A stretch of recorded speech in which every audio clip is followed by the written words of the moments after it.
Hello, welcome welcome to విద్యా stories. నిశ్శబ్ద యుద్ధం 21వ భాగం. ఆ పెద్ద పొడవాటి కారులో నుంచి ఇద్దరు గార్డ్స్ దిగి ధరణికి దగ్గరగా వస్తున్నారు. ధరణి ఆశ్చర్యంగా చూస్తూ ఉంది. దగ్గరగా వచ్చి తమ కారు ఎక్కమని అడిగారు. వాళ్ళు తనని తీసుకుపోయేవాళ్ళు అని అనుకుని ధరణి భయపడి పరిగెత్తిపోయి పారిపోబోతుంది. ధరణిని గట్టిగా పట్టుకున్నారు వాళ్ళు. అప్పుడే అటుగా వస్తున్న పోలీస్ జీప్ను చూసి హెల్ప్ హెల్ప్ అని అరుస్తుంది. పోలీసులు జీపు దిగి ధరణికి దగ్గరగా రాబోయారు. ఆ బ్లాక్ డ్రెస్ వాళ్ళు ఏదో వారి లాంగ్వేజ్లో చెప్పారు. దాంతో ఆ పోలీసులు కూడా సైలెంట్గా వెనక్కి తగ్గారు. ధరణి వైపు నవ్వుతూ చూస్తూ వెళ్ళి జీపు ఎక్కారు.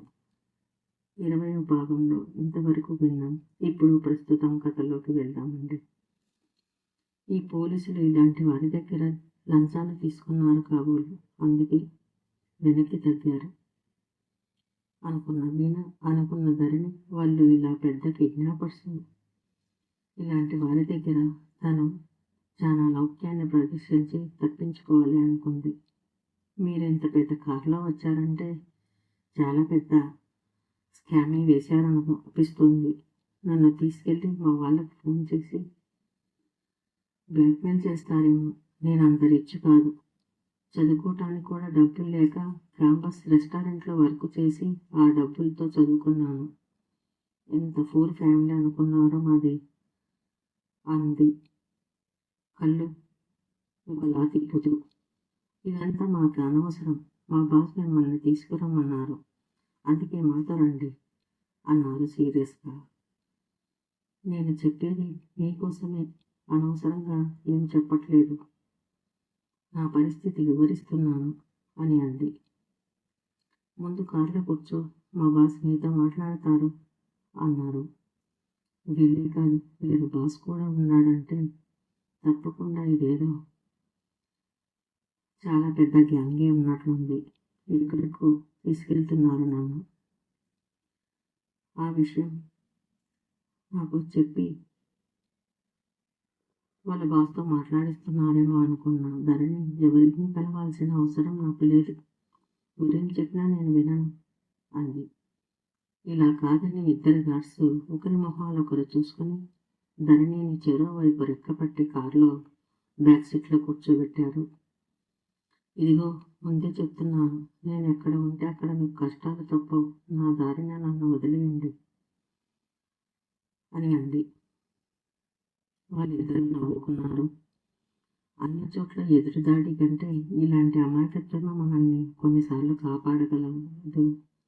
మనల్ని మనం కాపాడుకోగలమని చెప్పింది ధరణి ఫ్రెండ్. సార్ లైవ్ కాల్లో ఉన్నారు, మాట్లాడు అంటూ కారులో ఫ్రంట్ సీటుకు ఫిక్స్ చేసిన ప్రొజెక్టర్ స్క్రీన్ వైపు చూడమన్నారు. అప్పుడు చూసింది ఆ ప్రొజెక్టర్ వైపు. స్క్రీన్ మీద ప్రభాస్ అంత కటౌట్ కలిసి స్టైల్గా నిల్చొని మాస్క్ పెట్టుకునే ధరణి మాట్లాడుతూ ఉంటే అర్థం కానట్లుగా నదురు చిట్లించి వింటున్నాడు. మీరేనా లేదు బాస్? ధైర్యాన్ని కూడా తీసుకుని గంభీరంగా అడిగింది. ఎస్, మాస్కులో నుండి అతను మరింత గంభీరంగా పలికింది అతని టోన్. నన్ను ఇంకెవరో అనుకుని నన్ను తీసుకెళ్ళటానికి వచ్చారేమో మీ మనుషులు. ఓసారి చెక్ చేసుకోండి అంది. ఏం చెక్ చేసుకోవాలి? ఎదుటి వాళ్ళకు మాట్లాడటానికి అవకాశం ఇవ్వరా మీరు? గార్డ్స్ చెప్పలేదా ఈమెకు? వారి మనుషుల్ని విసుగ్గా సీరియస్ టోన్తో అడిగాడు. సార్, ఆమెను మాట్లాడించడానికి చూస్తే మమ్మల్ని ఎక్కడ మాట్లాడిస్తుంది?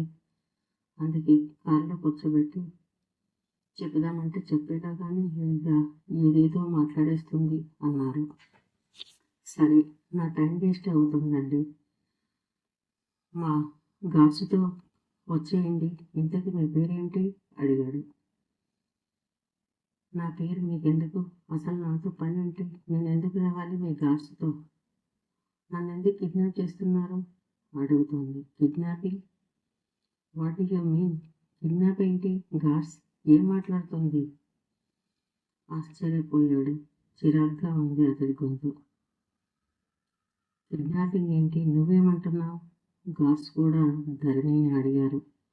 ఇప్పుడు నువ్వు ఇంటర్వ్యూకి వచ్చావు కదా, జాబ్ కోసం మా కంపెనీ వైస్ చైర్మన్ సార్ ఇతను, బ్లాక్ డ్రెస్ గర్వంగా చెప్పాడు. ఓహో, మీరా? రిలాక్స్డ్గా ఫీల్ అయ్యింది ధరణి. అయినా వారి ముందు తనను తాను నింబాలించుకొని వాళ్ళ ముందు ఫూల్ కాకుండా, అవును, మీరు గెంటించక ముందే నేను వచ్చేసానుగా, మళ్ళీ ఎందుకు నా వెంట పడ్డారు? అత్త కొంచెం హెచ్చించి అడిగింది. ఒకసారి ఆఫీస్కు రండి, మీ ఇంటర్వ్యూ ఇంకో రౌండ్ ఉందిగా, అది కంప్లీట్ చేసుకొని వెళ్దురు. ఈ జాబ్ మీకు వచ్చే అవకాశం ఉంది అన్నాడు బాస్. మీ ఏఐ సిస్టమ్ సరిగ్గా పనిచేస్తుందో లేదో ముందు ఒకసారి చెక్ చేసుకోండి అంది. ఏం చెప్తున్నారు మీరు? అన్నాడు సీరియస్గా బాస్. మీరు నిజం చెప్పండి, నేను పరిగెడుతూ ఉన్నప్పుడు మీరే కదా నాకు అడ్డుగా రావటంతో మిమ్మల్ని నేను హక్ చేసుకున్నాను అడిగింది. ఎస్. ఎలా కనిపెట్టేశావు? చీకటిగా ఉంది కదా అక్కడ అడిగాడు. చీకట్లో జాబ్ కోసం అడ్వాంటేజ్ తీసుకుంటున్నా అన్నారు మీరు, ఆ గొంతు నేను గుర్తుపట్టాను అంది. మీరు ఉద్యోగం ఇవ్వడానికి అడ్వాంటేజ్ తీసుకుని మిమ్మల్ని హక్ చేసుకున్నానన్నారు. నిజంగా నేను హక్ చేసుకున్నానా లేక భయంతో హక్ చేసుకున్నానా అని మీ ఏఐ సిస్టమ్ చెప్పలేదా? ఆ విషయంలో ఇది రాంగ్ చెప్పింది, అందుకే చెక్ చేసుకోండి, మీ సిస్టమ్ రిపేర్లో ఉందేమో అని అంది. అంటే ముందుగా మీరు అనుకున్నవన్నీ నిజమే కదా, అది నిజమైనప్పుడు ఇది నిజమే అన్నాడు అతను. ఆ మాస్క్ లోపల ఏదో నవ్వు కనిపించింది ధరణికి. లేదు, మీ సిస్టమ్ పని చేయట్లేదు, రిపేర్ చేసుకోండి, ముందు ఆ పనిలో ఉండండి అంది. Listen to me, last warning, మీకు ఒక అవకాశం ఇస్తున్నాను, ఆఫీస్కి వస్తారా అన్నాడు. మీ కంపెనీలో జాబ్ ఇచ్చినా నేను చెయ్యను, ఉక్రోషంగా బుంగమూతి పెట్టి చెప్పింది. ఆర్ యు మ్యాడ్ అన్నాడు మాస్క్ బాస్. ఆఫీసులో కానీ కాలేజీల్లో కానీ కొంతమంది మీద కోపం వస్తుందండి, డైరెక్ట్గా తిట్టే స్వతంత్రం లేకపోయినా కనీసం మనసులోనైనా తిట్టుకొని సంతృప్తి పడతాం, అప్పటికే మన ఈగో సాటిస్ఫాక్షన్ అవుతుంది. ఈ ఆఫీసులో ఆ ఏఐ సిస్టమ్ అలా మనసులను చదవగలిగితే మీ ఆఫీసులో కొన్ని సంవత్సరాలకి ఎవరూ జాబ్ చేయరు. మనిషికి ప్రైవసీ లేదు ఈ సమాజంలో, కనీసం మనసుకైనా ప్రైవసీ కావాలండి. సపోజ్ మీ ఆఫీస్లో ఎవరి మీదనైనా కోపం వస్తే మీలాంటి గొప్ప వాళ్ళని తిట్టలేకపోయినా కనీసం మనసులో అయినా తిట్టుకోగలిగే ప్రైవసీ కావాలి. అది కూడా లేనప్పుడు మనిషికి స్ట్రెస్ ఎక్కువ అవుతుందండి. మనసు సీక్రెట్ గార్డెన్ లాంటిది, ఎవరిని రానివ్వకూడదు ఆ గార్డెన్లోకి. ఆ ప్రైవసీని కూడా మీ సిస్టమ్ లేకుండా చేస్తుందంటే అలాంటి చోట నేను జాబ్ చేయలేను. నాకు కోపం వచ్చిన వారి మీద బయటికి తిట్టలేకపోయినా నేను మనసులో చాలా తిట్టుకుంటాను, నాకు ఆ వీక్నెస్ ఉంది. అలా తిట్టుకోకపోతే నాకు స్ట్రెస్ ఎక్కువ అవుతుంది, నేను కింద పడిపోతాను అని చెప్పింది. ఈ అమ్మాయి, సారు స్వయంగా మీతో లైవ్ కాల్ని ప్రొజెక్టర్లో కనిపిస్తే మీకు జాబ్ ఇస్తాం, ఆఫీస్కి రా అంటున్నాడు.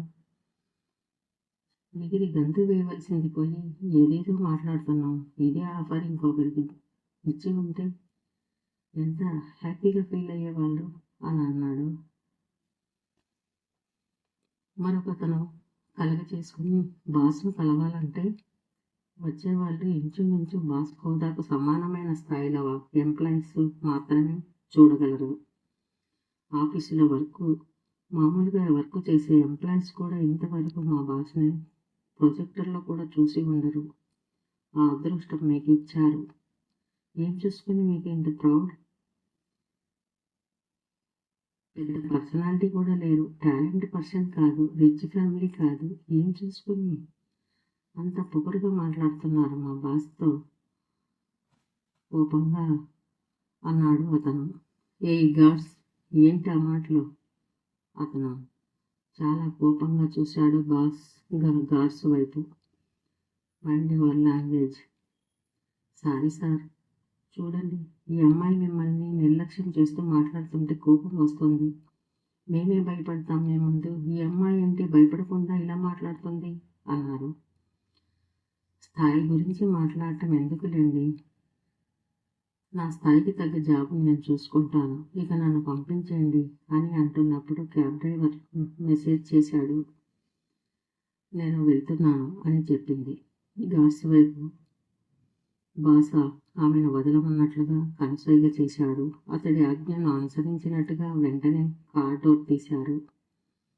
ధరణి ఆ కార్ దిగి ధరణి ఎక్కబోయే క్యాబ్ డ్రైవర్ మొబైల్లో మాట్లాడుతూ తనకు కనిపిస్తున్న క్యాబ్ వైపుగా పరిగెత్తుతోంది. ధరణి వైపు విచిత్రంగా చూస్తూ ఉండిపోయారు గార్డ్స్. మీరు ఆ క్యాబ్ను ఫాలో అవ్వండి. తర్వాత ఏం చేయాలో నేను చెప్తాను అని చెప్పేసి ప్రొజెక్టర్ ఆఫ్ చేశాడు బాస్. గార్డ్స్ ధరణి వెళ్తున్న వైపు క్యాబ్ను ఫాలో అయ్యారు.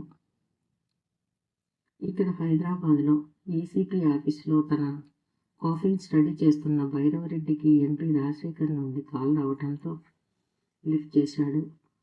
కాల్ మాట్లాడుతున్నప్పుడు డిప్యూటీ సీఎం కారు కూడా మాట్లాడటంతో అతను కంగారుగా హుటాహుటిన హయ్యర్ ఆఫీసర్కు కూడా ఫోన్ చేసి మాట్లాడి ఇమ్మీడియట్గా మీటింగ్ హాల్లోకి రమ్మని పాస్ చేశాడు ఫోన్లలో. తర్వాత ఇంకా ఎవరెవరికో కాల్ చేసి మాట్లాడాడు. ఏసీపీ భైరవ్ మీటింగ్ హాల్లోకి వెళ్ళేసరికి అప్పటికే డీజీపీ అందరూ అక్కడికి చేరారు. అక్కడ వెయిటింగ్ చేస్తున్న ఆఫీసర్స్ ఏసీపీ సార్ గారు కూడా ఎందుకు ఇంత అర్జెంటుగా మీటింగ్ అరేంజ్ చేశారో అర్థం కాక నిశ్శబ్దంగా ఆయన రాక కోసం వెయిట్ చేస్తూ చర్చించుకుంటున్నారు. అప్పుడే హాల్లోకి ఎంటర్ అవుతున్న ఏసీపీని చూసి అందరూ సైలెంట్ అయ్యి సెల్యూట్ చేశారు. డీజీపీ సైలెంట్గా కూర్చున్నారు. అందరిని చూసి కూర్చోమన్నాడు. అందరూ కూర్చున్న తర్వాత ఆయన ఏం చెప్పబోతున్నారో అని చాలా కుతూహలంగా చూస్తున్నారు. ఏసీపీ అందరినీ చూసి, జెంటిల్మెన్, మీ అందరినీ ఇంత అర్జెంటుగా ఇక్కడికి పిలిపించడానికి కారణం, ఇవాళ ఎయిర్పోర్ట్ నుండి ఫ్లైట్ దిగి క్యాబ్ ఎక్కబోతున్నా డిప్యూటీ సీఎం శివారెడ్డి గారి మనవడు రవీంద్రారెడ్డి గారిని ఎవరో కిడ్నాప్ చేయబోయారు. అదే సమయంలో ఒక అమ్మాయి ఆ కిడ్నాపింగ్ నుండి రవీంద్రారెడ్డి గారిని కాపాడగలిగింది. ఆ కిడ్నాపింగ్ చేయబోయింది 2 days బ్యాక్ ఎమ్మెల్యే సురేంద్ర గారి అబ్బాయిని కిడ్నాప్ చేసి దగ్గరలో ఉన్న పార్కులో ఎలాంటి మెసేజ్ ఇవ్వకుండా అతని డెడ్ బాడీని పెట్టి వెళ్ళిపోయారు. ఎందుకు కిడ్నాప్ చేశారో తెలియదు. ఆ కిడ్నాపర్స్ రవీంద్రారెడ్డి గారిని కూడా కిడ్నాప్ చేయబోయిన వారేమోనని, అలాగే చంపేసి ఉండేవాళ్ళేమోనని చాలా భయపడుతున్నారు. కిడ్నాపింగ్ చేసే క్రిమినల్స్ను కొంతమందిని ప్రొజెక్టర్లో చూపిస్తూ వారి వివరాలు చెప్తున్నాడు. ఏసీపీ వారిని అబ్జర్వ్ చేస్తూ ఉండమని ఆర్డర్స్ పాస్ చేస్తున్నాడు. ఇక ముంబై నుండి ఇతను వచ్చాడు వారం క్రితం. అతని వెనుక చాలా పెద్ద గ్యాంగ్ ఉంది. పెద్ద డాన్ ఉన్నాడు. ఇతన్నైతే మనం డైరెక్ట్గా ఏమీ చేయలేము. మన ప్రాణాలకు ప్రమాదం. డైరెక్ట్గా అతను ఏం చేసినా అతని వెనుకున్న అతడి బాస్ మనల్ని చంపేస్తాడు. ఈ కిడ్నాపర్స్ అబ్జర్వ్ చేయాలి. ఈ కిడ్నాపర్స్ను అబ్జర్వ్ చేస్తూ ఉండండి. ప్రొజెక్టర్లో ఆ క్రిమినల్ని చూపిస్తున్నారు. ప్రొజెక్టర్ వైపు అందరూ చూస్తున్నారు. ఈ కిడ్నాపర్ను ఫోటో తీసింది ఆ అమ్మాయి, రవీంద్రారెడ్డిని కాపాడిన అమ్మాయి అంటూ ఒక వ్యక్తి ఫోటో ప్రొజెక్టర్లో చూపిస్తున్నారు. క్రిమినల్ ఫోటో చూస్తున్నారు. అతని మొహానికి మాస్క్ ఉంది. 6 అడుగుల హైట్తో మొహానికి మాస్క్తో టాటూ పెట్టు. అతని మెడకు టాటూ ఉంది. ఆ టాటూ చూసి మనం కనిపెట్టవచ్చు. అది అతను ముంబైలో అతని కళ్ళ ముందే స్వేచ్ఛగా తిరుగుతూ ఉన్నా కూడా మొహం మాత్రం ఎవరు చూడలేదు. ఆ టాటూ మాత్రమే మనకు గుర్తు. అది నాగుపాము టాటూ. ఎన్ని క్రైమ్స్ చేస్తున్నా కూడా ముంబై డిపార్ట్మెంట్ అతన్ని టచ్ చేయాలన్నా భయపడుతుంది. అతన్ని చూసి కాదు, అతడి వెనుక ఉన్న మనిషిని చూసి. ఆ మనిషిని ఎప్పుడూ ఎవరు చూడలేదు.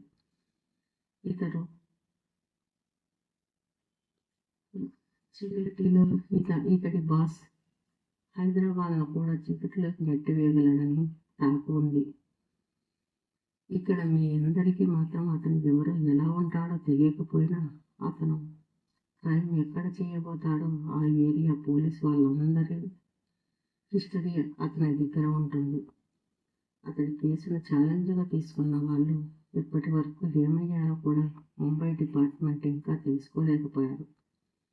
అందుకే అతన్ని పట్టుకోవడానికి ఎవరూ సాహసం చేయలేదు.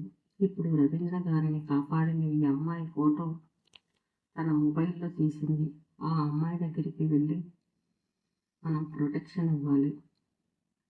ఆ అమ్మాయికి ప్రొటెక్షన్ అవసరం చెప్పాడు ఏసీపీ భైరవనందారెడ్డి. ఇంతకీ ఆ అమ్మాయి ఎవరు? రవీంద్రారెడ్డికి ఇంటి దగ్గర ఎంత కంగారు పడుతున్నారు శాంతాదేవి అని తెలుసుకుందాం నెక్స్ట్ ఎపిసోడ్లో. Thank you.